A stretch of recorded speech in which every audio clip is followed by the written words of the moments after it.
जब वो पहली बार आस्था से मिला था तभी से उसे वो बहुत अच्छी लगी थी।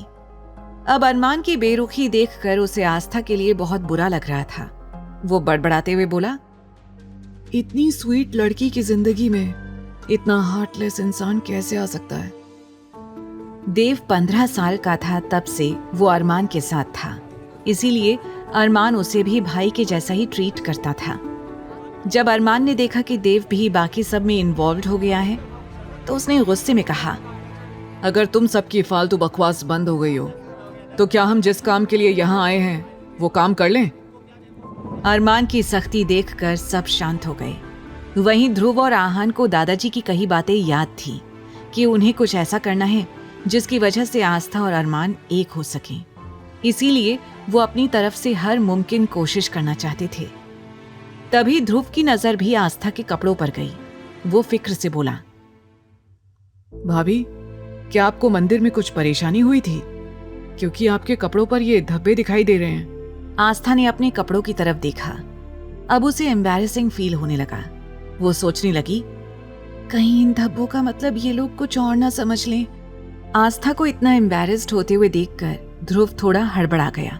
वहीं अरमान तो उन लोगों को बस घूर कर देख रहा था, क्योंकि उसके लिए ये सब कुछ बर्दाश्त से बाहर होते जा रहा था। इस तरह की सिचुएशन उसने कभी फेस नहीं की थी, स्पेशली किसी लड़की को लेकर। तो वो आज तक मॉल आया ही नहीं था। वो मन ही मन बोला, पता नहीं आज मैं किसकी शक्ल देखकर उठा हूं।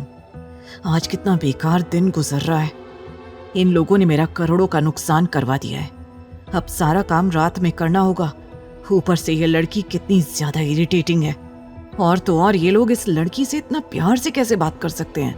अरमान ने बड़बड़ाते हुए आगे कहा, जरूर ये लड़की कुछ प्लान करके यहाँ आई है, वरना जिससे मेरी शादी तय हुई थी उस लड़की का मंडप से भाग जाना और इस लड़की का इतनी आसानी से शादी के लिए हाँ कर जाना, ये बात मेरे समझ से बाहर है। अरमान ने पहले ही आस्था की डिटेल निकलवाने के लिए देव को लगा रखा था। और प्रियंका घर से क्यों गई थी, किसके साथ गई थी, उनकी पूरी डिटेल भी पता लगवा ली थी। इतना ही नहीं, उसने प्रियंका और उसके बॉयफ्रेंड को शहर के एक होटल से अपने आदमियों को भेजकर किडनैप करवा लिया था और इस वक्त वो दोनों उसकी गिरफ्त में थे। इसीलिए जल्द से जल्द अरमान शॉपिंग वाला काम खत्म करने के बाद सीधा प्रियंका और उसके बॉयफ्रेंड से मिलने जाना चाहता था। अरमान प्रियंका के बारे में सोचते हुए एक बार फिर आस्था को नफरत से देखने लगा और बोला, आज उनसे मिलकर इस बात का पता चल जाएगा कि आस्था का इस केस में कितना ज्यादा इन्वॉल्वमेंट है। वैसे ये तो सोचने वाली बात है कि प्रियंका की इतनी हिम्मत कैसे हो गई कि उसने अरमान सिंघानिया को शादी से मना किया और शादी के मंडप से भाग गई। इस समय अरमान को प्रियंका और उसकी हिम्मत पर भी बहुत ज्यादा गुस्सा आ रहा था और वो जल्द ही उससे सारी बातें पता करना चाहता था। धीरे धीरे टाइम गुजर रहा था। अब अरमान को 1 मिनट भी 1 घंटे के बराबर लग रहा था। इसीलिए उसने उन चारों को देखकर कहा, अगर तुम चारों को यहीं इसी जगह खड़े होकर पूरा मॉल देखना है तो मुबारक हो। तुम सब मॉल देख चुके हो, तो अब हम यहाँ से वापस भी चल सकते हैं। वो चारों एक साथ बोले, नहीं नहीं भाई, आप कैसी बातें कर रहे हैं? हम तो बस ऐसे ही खड़े हैं। वहां ऊपर 2nd फ्लोर पर कपड़ों का एरिया है, चलिए वहीं चलते हैं। ऐसा कहकर जल्दी ही वो सब एस्केलेटर के पास आ गए। अचानक ही अपने सामने एस्केलेटर देखकर आस्था चौंक गई, क्योंकि इससे पहले भी वो अपनी मामी के साथ एस्केलेटर पर गई थी और तब उसे काफी ज्यादा डर लगा था। और अब एक बार फिर एस्केलेटर देखकर उसका गला सूखने लगा। वो घबराते हुए बोली, मैं इन लोगों को कैसे बताऊं कि मुझसे इस पर चढ़ा नहीं जाएगा? और पिछली बार भी जब मैं मामी के साथ यहाँ आई थी तो मामी मेरा हाथ थामकर मुझे एस्केलेटर से ले गई थी। इधर सबसे पहले अरमान, फिर बाकी चारों एस्केलेटर पर खड़े हो गए और आस्था उन सबके पीछे रह गई।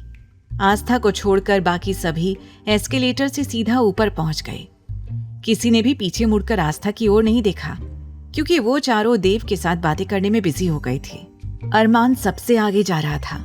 उसका ध्यान अपने हाथ में पकड़े हुए पैड पर था, क्योंकि वो अपनी मीटिंग्स की डिटेल्स चेक कर रहा था, क्योंकि आज अरमान की पेरिस के क्लाइंट्स के साथ मीटिंग होनी थी। तो वो बस उसी के अकॉर्डिंग सारी डिटेल्स चेक कर रहा था। तभी अरमान बोला, वो सामने कपड़ों का स्टोर है, फटाफट से जो भी कपड़े उस लड़की को चाहिए उसे सब दिला दो। ध्रुव ने भी हामी भरी और बोला, अच्छा भाभी, आप कौन से कपड़े लेंगी? ये कहते हुए ध्रुव ने जैसे ही पीछे मुड़कर देखा, आस्था उसे कहीं नहीं दिखी। ध्रुव हैरानी से अपने आसपास देखने लगा और फिर अरमान की ओर देखकर घबराते हुए बोला, भाई भाभी कहाँ है? भाभी तो यहाँ है ही नहीं।